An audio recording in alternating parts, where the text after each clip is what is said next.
Dando continuidade ao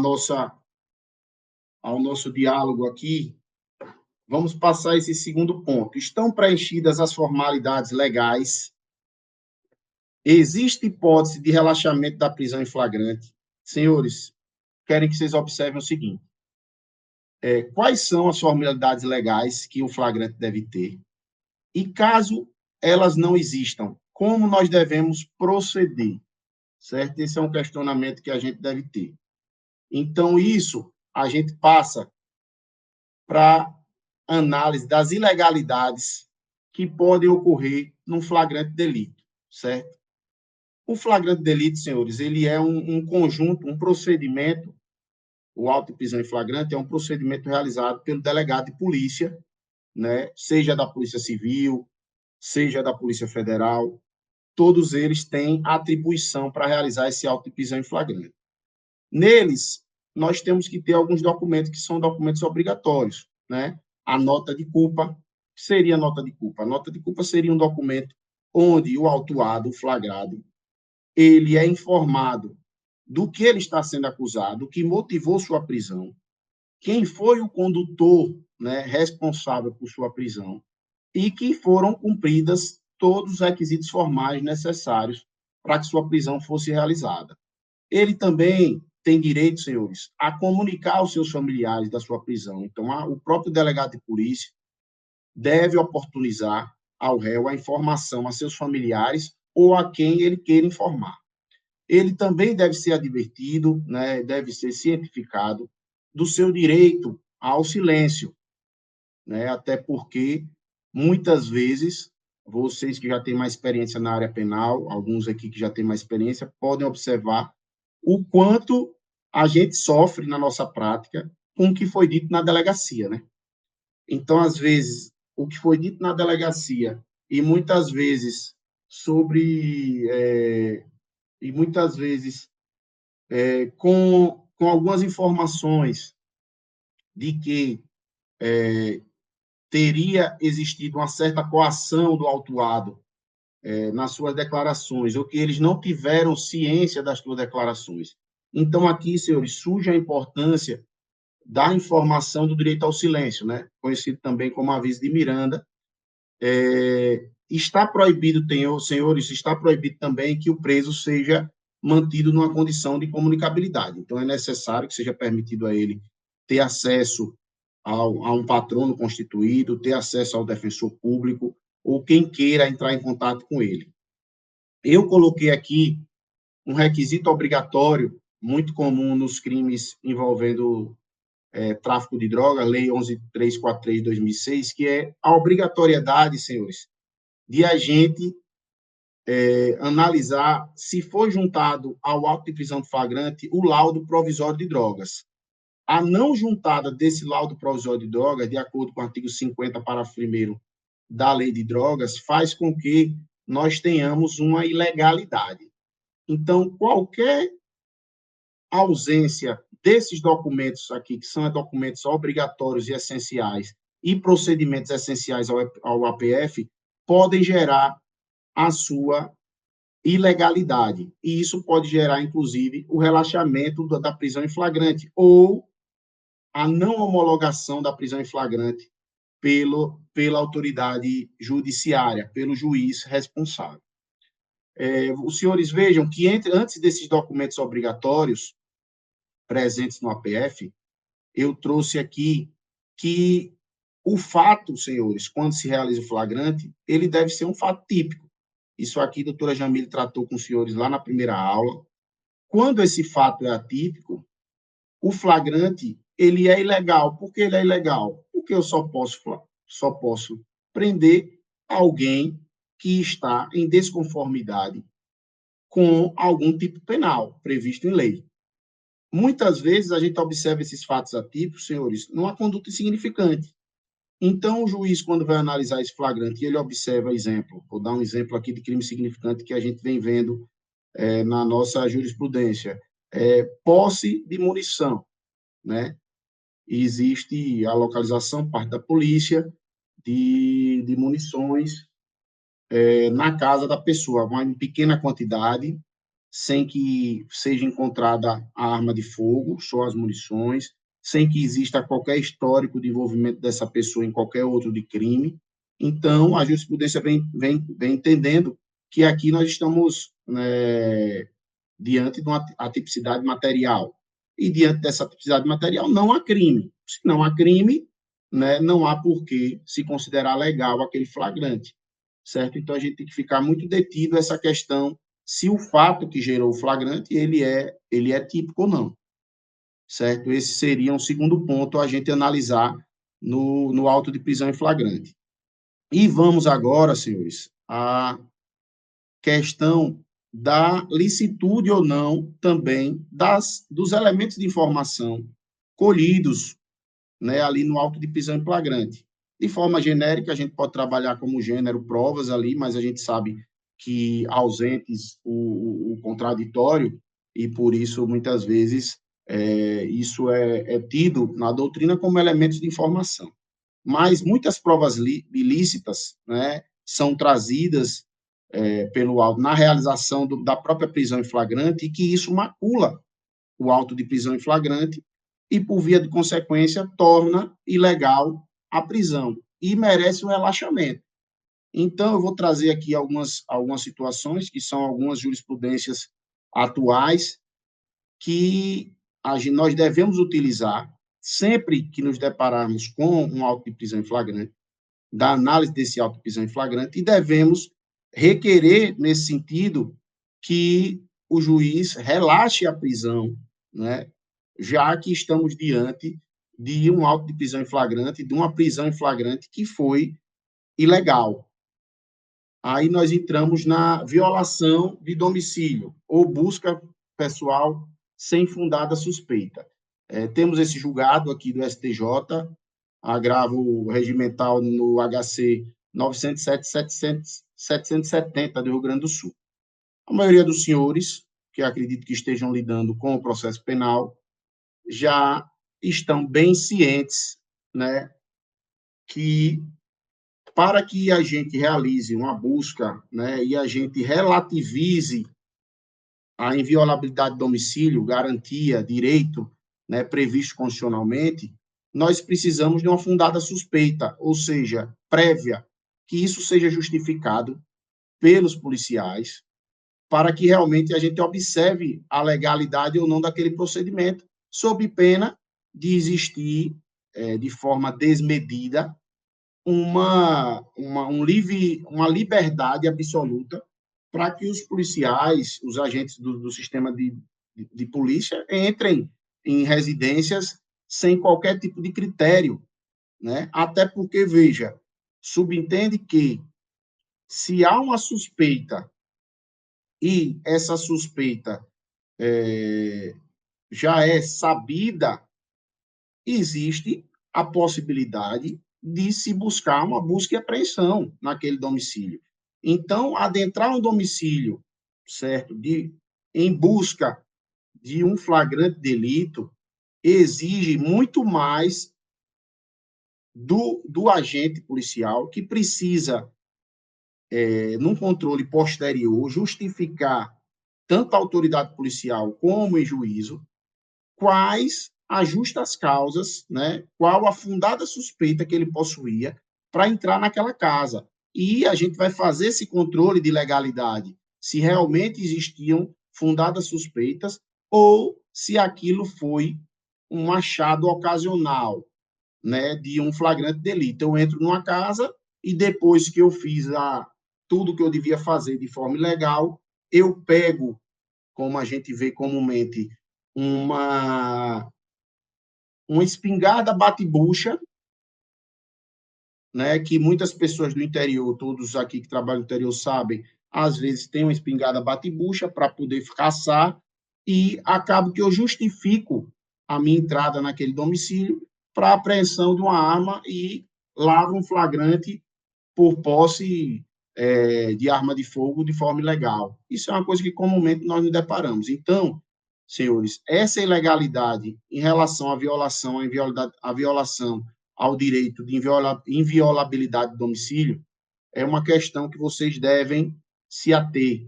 E caso vocês se deparem com isso na prisão em flagrante, quando vocês forem realizar a peça adequada, o pedido de liberdade provisória, vocês devem requerer nesse sentido.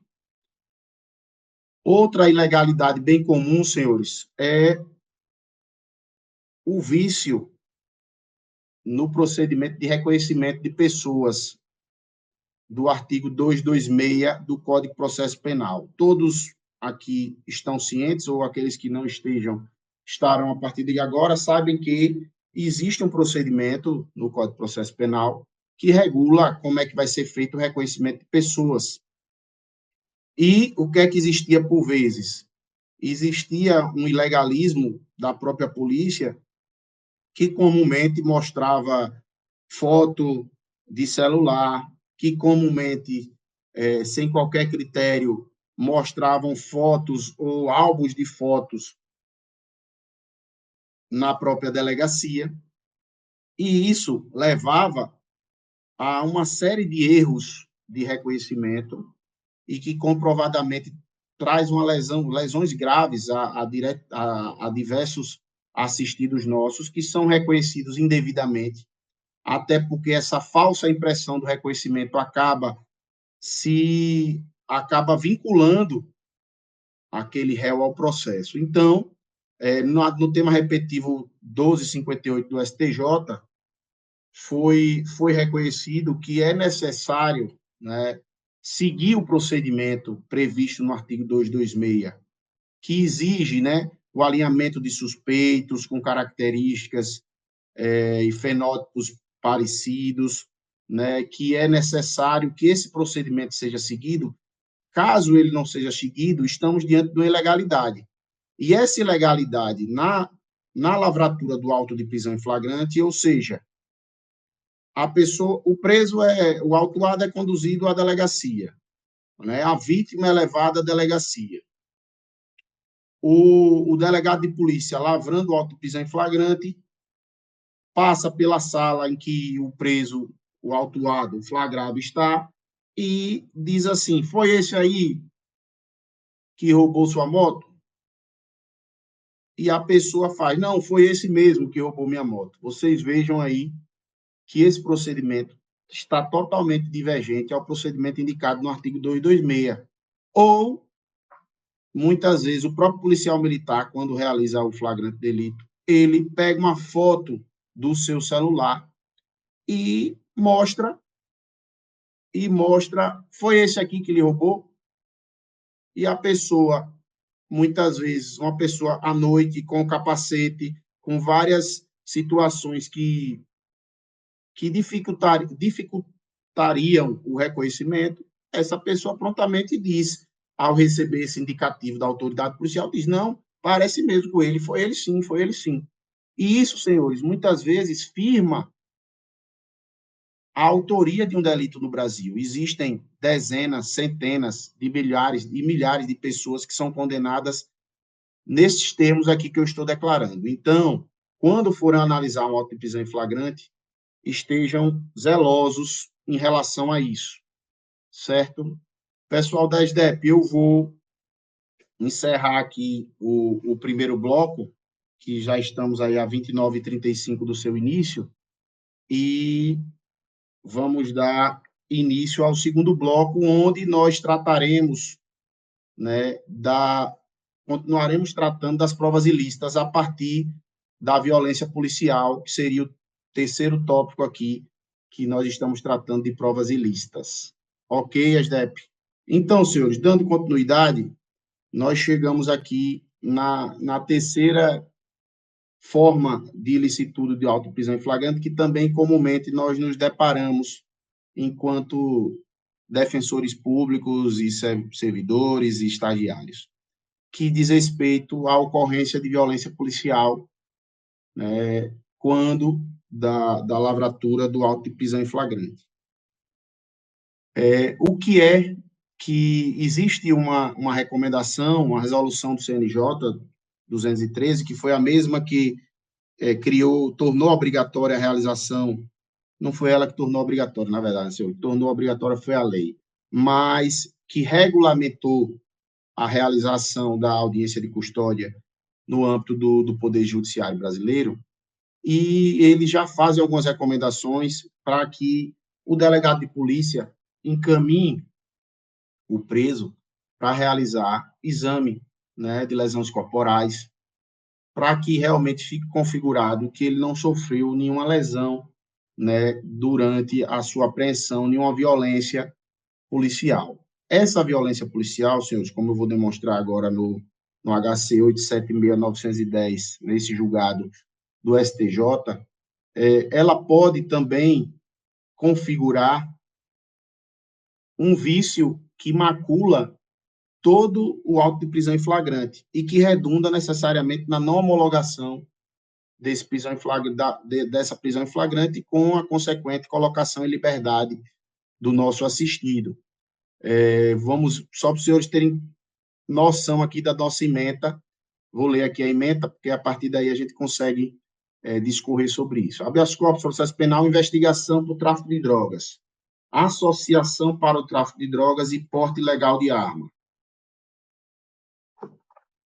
de fogo de uso permitido, busca pessoal e domiciliar, alegação de agressão pelos policiais, prova documental, laudo do Instituto de Medicina Legal local apontando para a compatibilidade de parte das lesões com o narrado, direito internacional de direitos humanos, regra de exclusão de provas obtidas mediante tortura ou tratamentos cruéis, desumanos ou degradantes, inviabilidade de suporte probatório no testemunho dos policiais participantes da prova, dos policiais participantes, precedente, inadmissibilidade das provas ilícitas e delas derivadas, operação desdobrada em diligências e equipes distintas, possibilidade de análise da existência de prova independente, excepcionalidade do trancamento da ação penal, a avaliação a ser realizada em primeira instância, levando em consideração o assinalado nesta decisão, perda do suporte do fumus comissi delicti, relaxamento da prisão, fixação de medidas cautelares alternativas. Só para vocês entenderem o que é que o ministro Otávio de Almeida entendeu, né, quando desembargador que substituía lá no STJ. Ele entendeu, senhores, que como existia uma prova derivada de uma atuação ilícita por parte da polícia, que tudo que decorria daquele flagrante era ilícito, porque viciava todo o procedimento. E isso indicava que, como as provas colhidas no auto de prisão em flagrante, como os elementos de informação, inclusive os depoimentos dos próprios policiais, eram viciados, isso se espalha, se espraia para todas aquelas elementos de informação obtidos e, por via de consequência, o auto de prisão em flagrante se torna ilegal e o que cabe nesse momento é o relaxamento dessa prisão. Então, a gente pode entender que, por via da violência policial, nós podemos configurar a ilicitude do ato de prisão em flagrante, a ilegalidade do auto de prisão em flagrante e, por via de consequência, requerer o seu relaxamento, né, com a não homologação desse prisão em flagrante pela autoridade policial. Outra situação de prova ilícita, senhores, é o flagrante preparado, é um entendimento sumular, né, do artigo 145, que torna crime impossível quando a polícia, né, quem não entende ainda o que é um flagrante preparado, mas de forma breve, quando a polícia, por vezes, faz com que, né, adota meios para poder pegar, fazer com que o autuado cometa um crime porque foi provocado, isso torna a sua consumação impossível, né? O crime se torna impossível. Eu vou tentar exemplificar aqui para ficar mais claro. O que seria um flagrante preparado? A polícia se veste de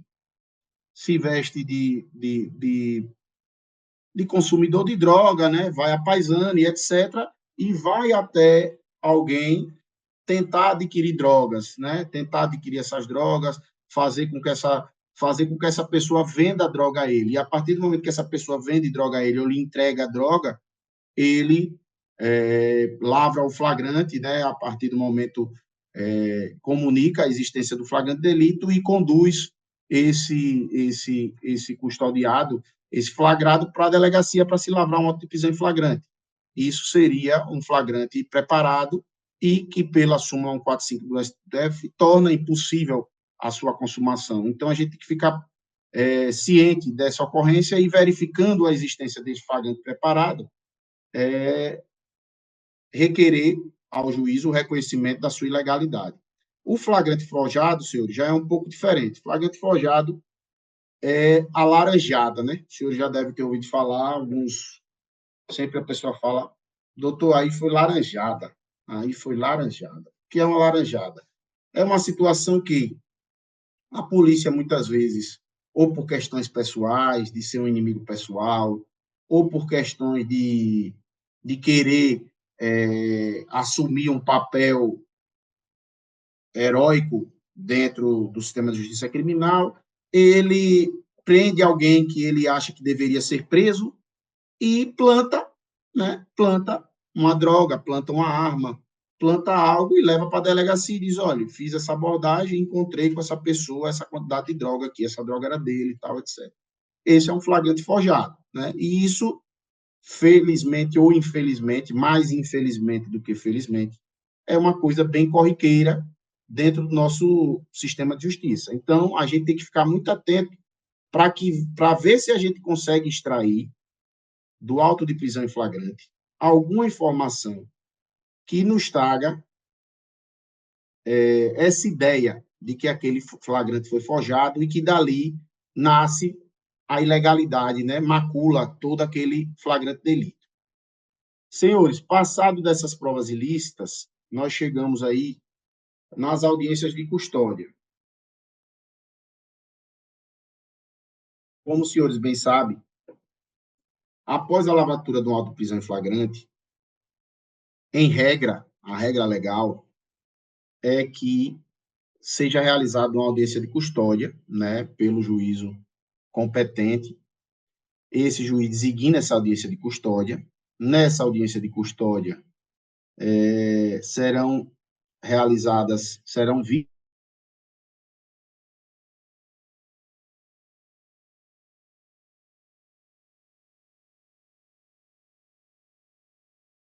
maus tratos, exercer, reavaliar, né, se aquela medida cautelar ainda é necessária, isso mais em situações de prisão preventiva, quando a pessoa já é presa algum tempo após essa medida cautelar ter sido deferida, e a gente vai discutir isso mais à frente. Essa é a regra do sistema de justiça, né? Seja realizada a audiência de custódia, o preso é levado até a autoridade, até o juiz, estará presente o promotor, estará presente ou o seu advogado constituidor, ou o defensor público que estarão constituídos em sua defesa, e lá nós vamos averiguar, vamos analisar esse auto de prisão em flagrante, e daí vamos realizar um pedido de liberdade provisória ou de relaxamento da prisão em flagrante. O promotor também vai se manifestar sob o entendimento dele se deve ser convertido aquele flagrante em preventivo ou se é possível a concessão da liberdade provisória, cumulado com medidas protetivas de urgência da Lei Maria da Penha, cumulado com cautelares diversas da prisão, do artigo 319 do CPP. Então, tudo isso vai ser analisado. Só que, senhores, embora exista essa regra do nosso ordenamento jurídico, que traz realmente uma grande vantagem para que a gente consiga combater esse excesso de prisão provisória no Brasil, né, prisões cautelares, mas, por vezes, essa obrigatoriedade ela é mitigada, né, e já foi mitigada nessas reclamações aqui do próprio STF que eu trago aqui, a 48137 e a 44456 do STF, elas abordam justamente essa temática da relativização da necessidade dessa audiência de custódia. A gente tem que ser incisivo na necessidade dessa realização, mas, por vezes, uma decisão fundamentada do juiz, analisando os requisitos do auto de prisão em flagrante, a legalidade da prisão, e analisando a existência e fundamentando a existência do trazido no artigo 312 e 313 do Código de Processo Penal, são suficientes. E isso não fica comprovado a ilegalidade da prisão não decorre, se for feito isso, segundo essas reclamações, não decorreria necessariamente da falta da realização da audiência de custódia.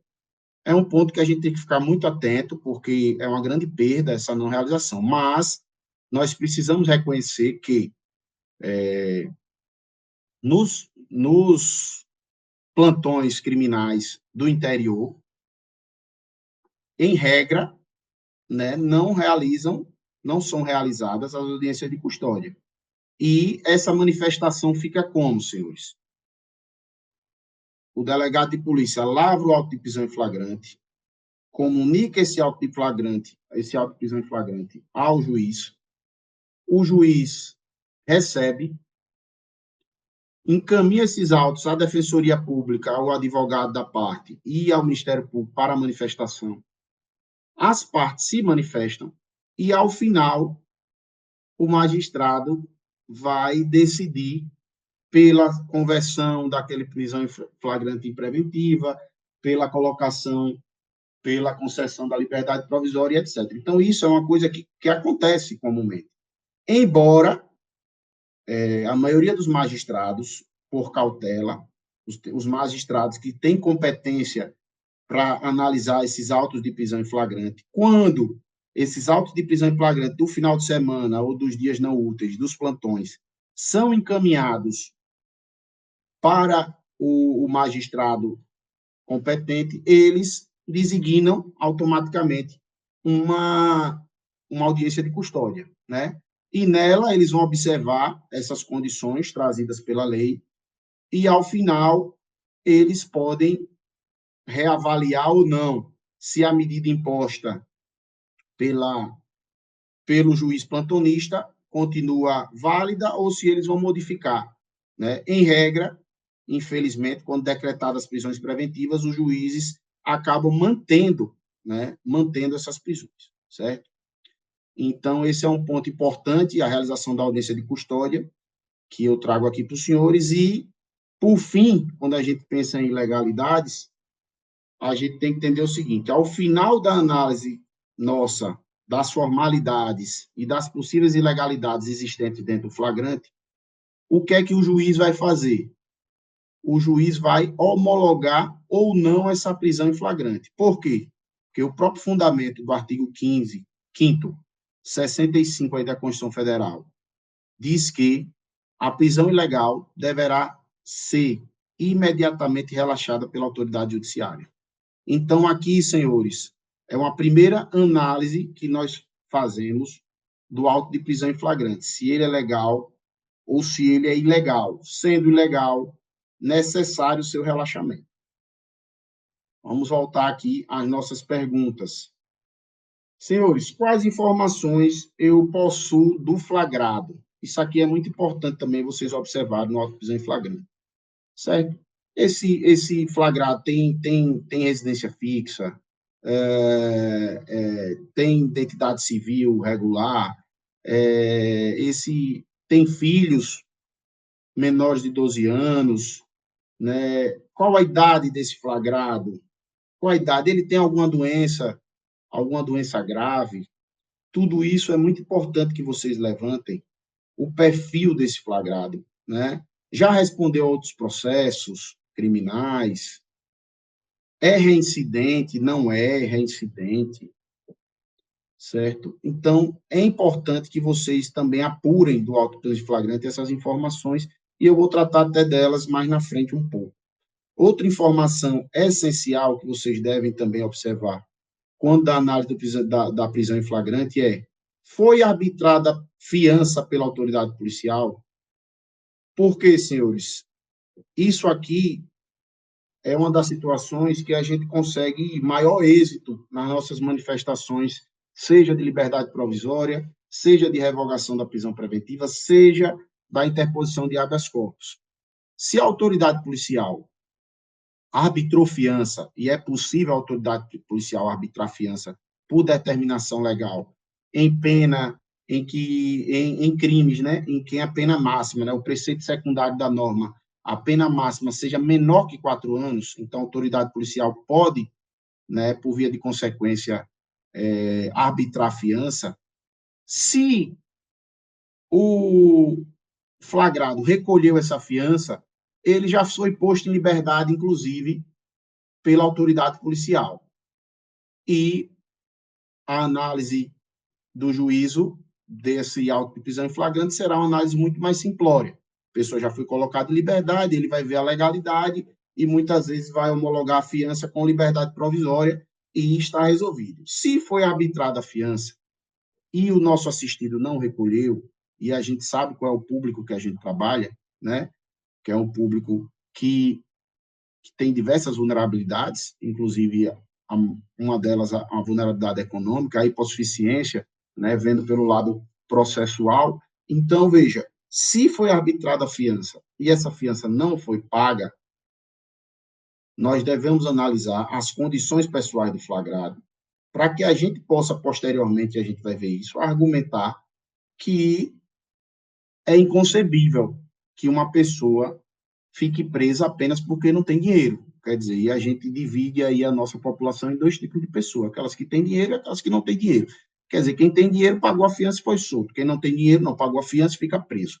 Então, vocês vejam que, numa análise bem trivial, a gente já vê o absurdo que é uma pessoa continuar presa somente porque ela não possui condições de pagar uma fiança. Então, preste atenção se foi arbitrada a fiança e essa fiança não foi recolhida e a pessoa permanece presa por isso. Porque também, senhores, em relação à argumentação, se a autoridade policial arbitrou fiança, senhores, ele reconheceu que aquele flagrado pode ser colocado em liberdade.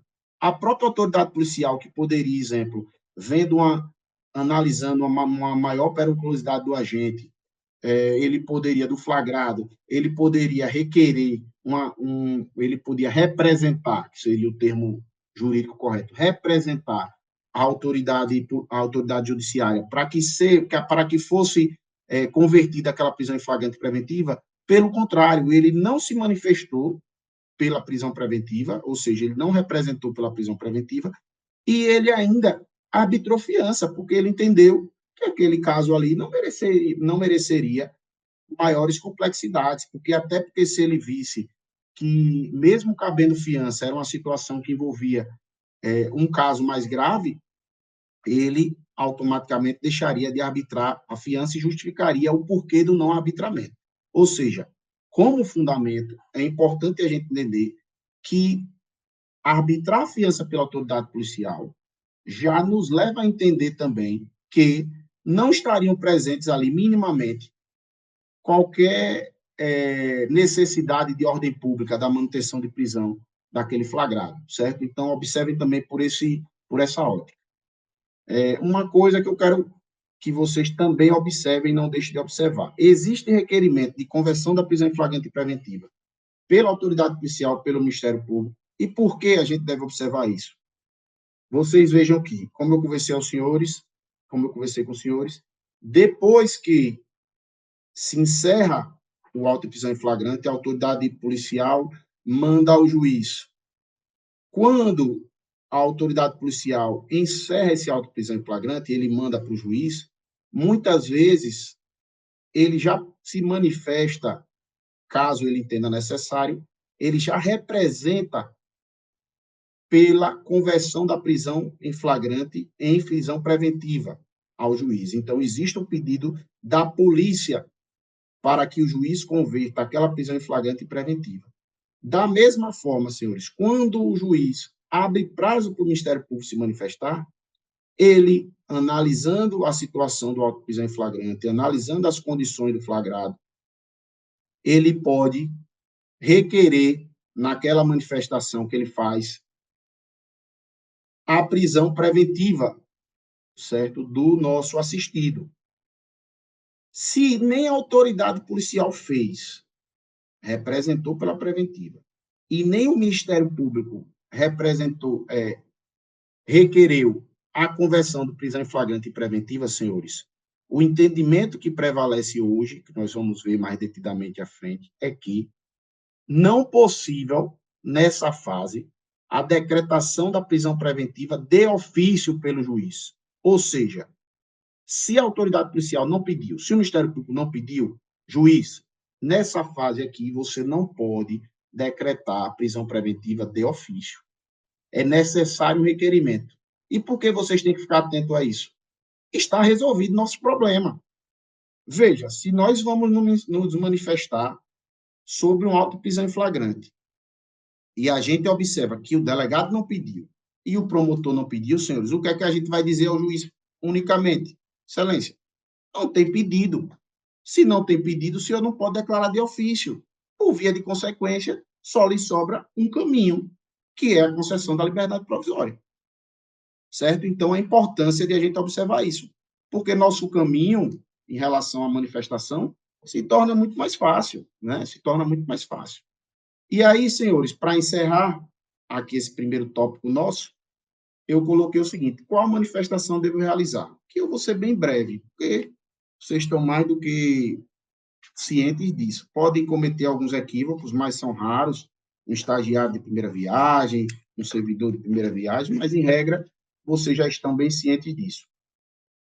O que é que difere um pedido de liberdade provisória de um pedido de revogação da prisão preventiva? Os dois feitos pela Defensoria Pública. O pedido de liberdade provisória é feito antes da decisão do juízo, que converte a prisão em flagrante em preventiva ou concede a liberdade provisória. Toda vez que eu estou manifestando antes da decisão do juiz, que deve analisar pelo artigo 310, né, se vai converter essa prisão, vamos chegar aqui no 310. Ó, vocês vejam aqui o 310. Após receber a autorização flagrante, no prazo máximo de 24 horas, após a realização da prisão, o juiz deve promover a audiência de custódia com a presença do acusado, seu advogado, constituído ou membro da Defensoria Pública e o membro do Ministério Público. E nessa audiência, o juiz deverá fundamentalmente relaxar a prisão ilegal, converter a prisão em preventiva, conceder liberdade provisória com ou sem fiança. Vocês vejam o seguinte: se o juiz vai analisar pela primeira vez, depois do auto de prisão em flagrante, se vai converter essa prisão em flagrante preventiva ou não, nós estamos falando do pedido de liberdade provisória. Se o juiz já converteu essa prisão em preventiva e nós vamos, posteriormente, requerer em juízo que ele revogue essa prisão que já foi decretada, nós estamos tratando da revogação da prisão preventiva. Doutor, numa audiência de custódia, eu posso falar de revogação de prisão preventiva? Pode, naquela hipótese que eu disse de juiz plantonista decretou a prisão preventiva, o juiz, quando recebe, o juiz titular da ação, quando recebe o processo, né, o auto de prisão em flagrante, já com a decisão, ele marca uma audiência de custódia. Nesses casos, já existem os autos, uma decisão que decretou a prisão preventiva. Nesses casos, mesmo na audiência de custódia, nós iremos falar de revogação da prisão preventiva e não de liberdade provisória, certo? Espero que vocês tenham entendido sobre isso. É muito simples, é uma questão só de se não existe a primeira decisão que analisa, que decreta a prisão ou não, estamos falando de liberdade provisória. Se existe uma decisão que decretou a prisão, nós iremos falar de revogação da prisão preventiva. O objeto delas duas, senhores, é muito similar. Não vejo maiores diferenças e maiores problemas, porque o objeto eles são similares. É só em que momento realmente uma peça seria utilizada e em que momento a outra peça seria utilizada, né? Mas você sabe que o nome Iuris da peça muitas vezes não é o mais importante, né? O conteúdo, o que tem dentro lá é muito mais importante do que qualquer coisa. Certo, senhores? Então, encerramos aqui a análise do auto de prisão em flagrante